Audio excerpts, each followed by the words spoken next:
Good morning students. Today our topic is class 7th SS subject chapter number 21 प्रजातंत्र का संस्थागत प्रतिनिधित्व।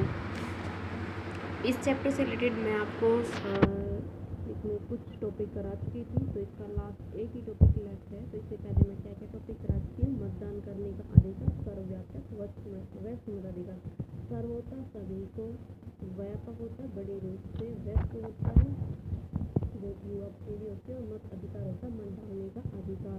तो सभी लोगों को यहाँ पे मत देने का अधिकार दिखाई देगा। चुनावों का फिर महत्व दिखा रखा है नेक्स्ट टॉपिक में। उसके बाद यहाँ पे आपको चुनाव आयोग के कर्तव्य और दायित्व बताए हैं, चुनाव प्रक्रिया के बारे में बताया है, चुनाव तिथियों की अधिसूचना जारी किस तरह से होती है। फिर यहाँ पे कुछ राजनीतिक दल और उनके चुनाव चिन्ह दिए गए हैं, यहाँ पे क्षेत्रीय दल और उनके चुनाव चिन्ह दिए गए हैं। और नेक्स्ट जो टॉपिक है उसका प्रचार करना, मतदान करना, उनकी गिनती करना, रिजल्ट घोषित करना। फिर चुनावी प्रार्थना पत्र था, राजनीतिक दल में राष्ट्रीय दल और क्षेत्रीय दल में यहाँ पर डिफरेंस बताया था। फिर एक राजनीतिक जो दल होता है उसका कार्य और उसकी महत्व किस लिए होता है उसका महत्व बताया था। भारत में दलीय व्यवस्था जो है वो राष्ट्रीय स्तर पर राजनीतिक दलों की नीतियाँ और कार्यक्रम, जैसे भारतीय राष्ट्रीय कांग्रेस, भारतीय जनता पार्टी, दोनों के बारे में आपको बताया था। और विपक्षी दल की क्या भूमिका होता है ये भी मैंने आपको लास्ट वीडियो में बता दिया था। आज जो हमारा टॉपिक स्टार्ट होने वाला है वो टॉपिक है हमारा गठबंधन सरकार। तो ये लास्ट टॉपिक होगा आपका इस चैप्टर का। फिर हम एक्सरसाइज वर्क करेंगे, और आप लोगों ने भी साथ साथ बुक वर्क फिल किया होगा, क्योंकि हर वीडियो के साथ मैंने चैप्टर रीड करने के लिए, बुक फिल करने के लिए आपको होमवर्क दिया था। तो हमारे देश में बहुत संख्यक वाला प्रजातांत्रिक शब्द है। यदि किसी परिस्थिति में कोई राजनीतिक दल संपूर्ण रूप से बहुमत चुनाव में नहीं प्राप्त कर सकता है तो दो या दो से अधिक राजनीतिक दल आपस में मिलकर सरकार का निर्माण करते हैं।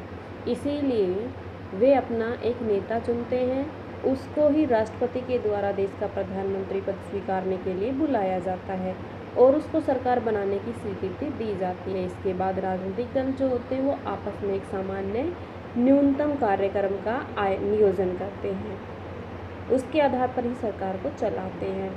ऐसा अनेक अवसरों से पहले हो चुका है।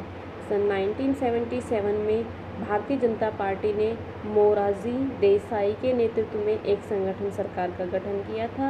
इसके बाद पुनः सन 1999 में राष्ट्रीय प्रजातांत्रिक गठबंधन हुआ था, जिसने 13 गठबंधन सहयोगियों और राजनीतिक दलों के साथ मिलकर गठबंधन सरकार का निर्माण किया।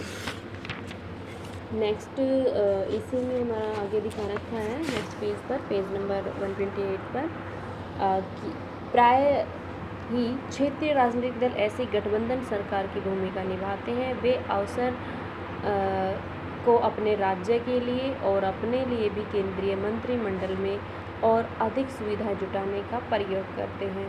लेकिन एक गठबंधन वाली सरकार को चलाना बहुत अधिक सरल नहीं है। गठबंधन सहयोगियों के साथ निरंतर रूप से सलाह मशविरा और समन्वय स्थापित करना बहुत आवश्यक है।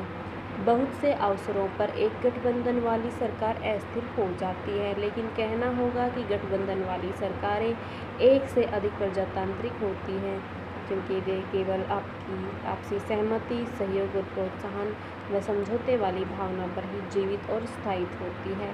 यहाँ तक कि राज्य भी गठबंधन सरकार अब बनने लगी हैं। महाराष्ट्र राज्य में एक ऐसी ही गठबंधन सरकार है जो कांग्रेस और राष्ट्रवादी कांग्रेस पार्टी के द्वारा गठित की गई है। कांग्रेस राज्य में भी एक गठबंधन सरकार विद्यमान है। ऐसा राजनीतिक दल जो एक गठबंधन सहयोगी में मूलभूत नीतियां और कार्यक्रम को नहीं त्यागना चाहता है, वह न्यूनतम सामान्य कार्यक्रम की रचना में शामिल होता है, जबकि वह राजनीतिक दल जो गठबंधन का नेतृत्व कर रहा होता है इस न्यूनतम सामान्य कार्यक्रम से परे जाकर अपने कार्यक्रम को चलाने का प्रयास करता है। तब ऐसी स्थिति में वह अन्य गठबंधन सहयोगी राजनीतिक दलों द्वारा प्रतिवाद किए जाने का शिकार बनता है।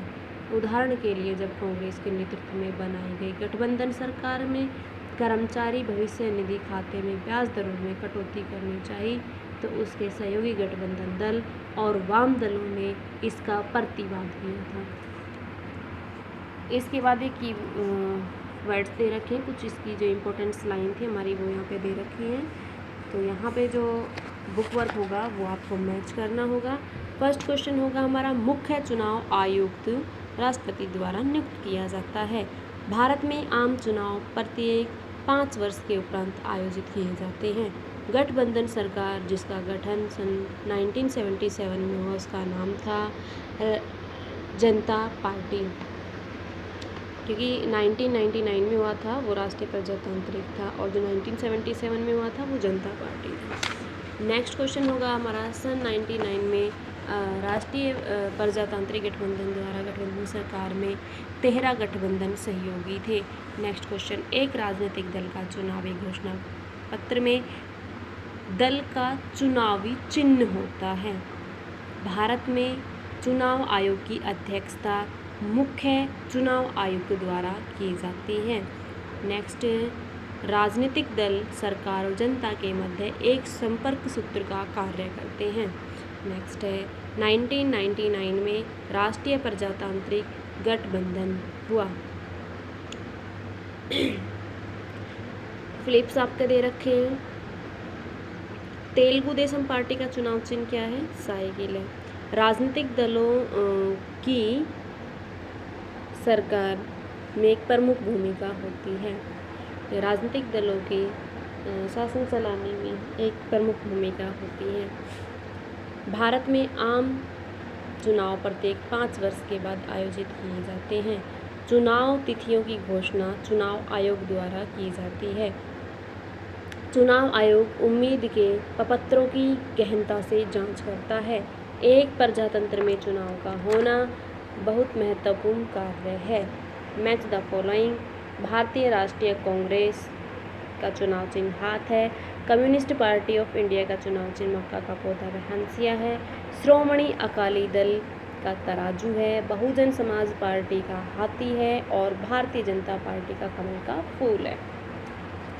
इसके बाद हमारे लॉन्ग और शॉर्ट क्वेश्चन आंसर्स लेफ्ट हैं चैप्टर के, जो कि हम नेक्स्ट वीडियो में नेक्स्ट डे करेंगे। Thank you student.